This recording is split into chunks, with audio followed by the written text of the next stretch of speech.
Did you know that you can be thinking without being aware that you're actually thinking about something? It seems like a bit of an odd idea, but thinking without awareness of your thoughts can be a huge contributing factor in depression. And in today's video, we're going to be unpacking this idea of automatic thinking and what you can do about it. This is a continuation of our video series on depression management skills. And in the last video, we talked about the idea of cognitive therapy, focusing on how our thinking and the way we think can have a drastic impact on how we feel. Now, sometimes people aren't aware of how they think before they become depressed or anxious or angry or hopeless or any of the other negative emotional states. They just experience an emotion without awareness of what they're thinking. For example, someone cuts me off in traffic and that makes me angry. I'm not aware of any of the thoughts that are going on in my head. I just feel angry in that moment. So what's happening in a situation like that? Well, what's happening is that I'm interpreting the other driver's behavior in a certain way that's making me so angry at the other driver. So outside of my conscious awareness, I might be thinking stuff like, that guy has no care for other people, or this is just another example of how people are completely disrespectful to others. One of these days, me or someone I care about is going to be killed in a motor vehicle accident because of a driver like that. So if I'm having those types of thoughts, it makes sense why I respond so angrily. But if I'm not aware of my thoughts, it can almost feel like my emotions are completely out of my control. I'm responding to a situation and there's no thought processes involved. It's almost like it's just my reptilian brain processing the situation and responding accordingly without any thoughts. And this becomes one of the big challenges with depression. If we're not aware of thinking patterns that are contributing to a depressed mood state, it becomes impossible to do anything about it. We can't change thoughts. We can't change thinking patterns that we're not aware we're having. But you might be wondering, how does this make sense? Can you really be interpreting the world and having thoughts without even knowing it? Well, yes, this actually happens all the time, and we call it automatic thinking. And there's three features of this automatic thinking. First of all, automatic thinking occurs outside of our awareness. Secondly, automatic thinking can be faster and more efficient than conscious thought. And thirdly, automatic thinking is often based on rules of thumb or assumptions that we hold about ourselves, other people, or the world more generally. So to demonstrate how automatic thinking works, I want you to imagine that you're sitting down at your keyboard and you're typing a letter. Now, I want you to think about what are the letters to the left and right of the X key. Don't look down at your keyboard if you're using your computer.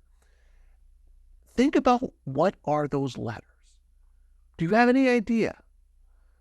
Well, the letter to the left of the X key is Z, and the letter to the right of the X key is C. Now, if you were able to figure out that those were the two letters on either side of the X key, it probably took you a few moments to think about it. But if you're typing a letter that includes the letter Z or C, you probably wouldn't have had to think about it very long. You would have just hit those letters. You see, when you're first learning to type, you have to be very consciously aware of where your fingers are and which fingers move to which key, and to be aware of where every key is. And so initially when you start typing, you're probably much slower because you're having to consciously think about where every key is and where every finger needs to go. But over time, as you get better and more experienced with typing, this process becomes automatic. So you don't have to think about where each of the keys are. You can be focused more on what you're actually typing. Your mind still has to process exactly where every key is and what finger needs to move to hit that key. But this occurs outside of your conscious awareness so that you're much more efficient thinking about what you want to convey in what you're typing.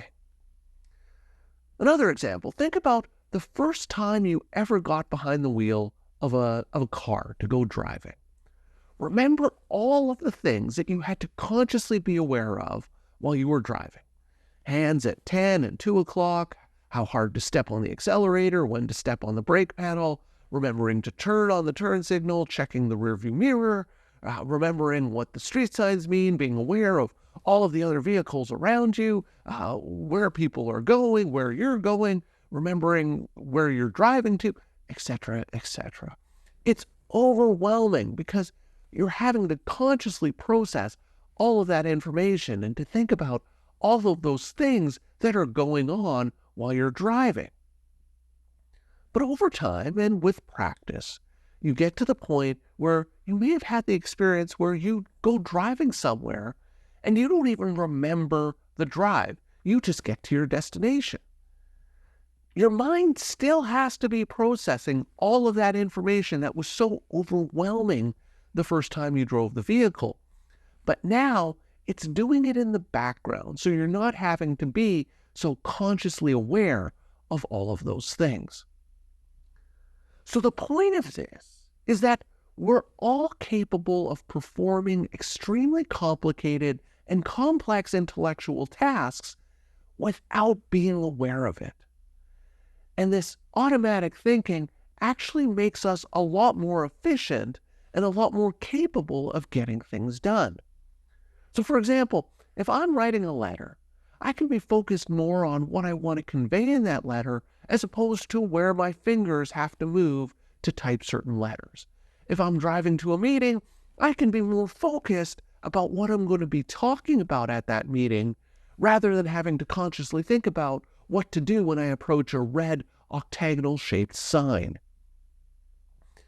So if we're doing all of this automatic thinking for these relatively mundane daily activities like typing or driving somewhere, we're probably also doing it at other times and involving other topics. We probably use automatic thinking when we're reflecting on our lives, evaluating how good I am as a person, or planning out my future. We use this automatic thinking in all sorts of complex life situations, like deciding when to participate in a conversation at a party, deciding what is appropriate or not appropriate to say in a particular situation, when figuring out whether someone loves you, determining whether you're a good and worthwhile person. So you see, this automatic thinking is not only important in the mundane day-to-day activities, but it can play a big role in how we understand and relate to ourselves, other people, and the world. Now, most of the time, this automatic thinking is accurate and helpful. But everyone has inaccurate and distorted rules or automatic thoughts at times. Things like, I've got to give 100% in everything I do. I'm socially awkward. I'm an idiot. We all say these things to ourselves at some point. A lot of these negative automatic thoughts are learned early in life. Perhaps these are things that people told you when you were a child, being told that you're stupid or you never do anything right. For other negative automatic thoughts, we learn these through experience. I may hold the automatic thought that everyone I care about is going to abandon me because that was my experience early on in life. Now, regardless of where these automatic thoughts came from, the point is we all have them. And for people with depression, they tend to have more of these negative automatic thoughts and tend to have them more frequently. And the problem with this is that people start to accept these automatic thoughts as true and to believe that they're true, even when presented with evidence to the contrary. You see, the amount that we believe something depends on two factors. The first is how true that something is. So, for example, I believe that water's wet because it's wet. I believe the sky's blue because it's blue. We believe things that are true. But the second factor that determines how much we believe something to be true is how many times we've heard the message. We can believe things that aren't true based solely on how frequently or that we've heard the message over and over and over again. This is the principle that advertising works on. So I might be watching a beer commercial, and the guy drinking that beer is surrounded by all of these beautiful women, and he's the life of the party. Now, no matter how much of that beer I drink, it's not going to instantaneously make me cool or make me the life of the party or make women flock to me. The abused child is another example of this, as they're told throughout their life that they're useless and they're worthless, and they hear the message again and again and again, and they believe it to be true, even though it's not true. So this is why it's so important to start to become aware of negative automatic thoughts. They're kind of like the soundtrack of our lives, setting the emotional tone of the scene around us. And if we're having a lot of these negative automatic thoughts that are occurring outside of our awareness, but driving our mood down, this is a recipe for depression and feeling helpless to do anything about it. And so what we're going to be focusing on is how to improve awareness and recognition of these automatic thoughts and evaluating whether or not those automatic thoughts are true or accurate or valid. Essentially, bringing them to the surface, putting them to the test, and seeing if the way we're thinking is true. And in future videos, we're going to be talking about specific tools to improve thought awareness, improve thought challenging, and help better recognize and be aware of common styles of distorted thinking. So I encourage you to keep an eye out for those videos in the upcoming weeks. And in the meantime, if you want to learn more about some of these distorted assumptions and beliefs that commonly occur in depression, I encourage you to check out this video. So that's all for today's video. As always, thank you for making it all the way to the end of this video, and I will see you in the next one.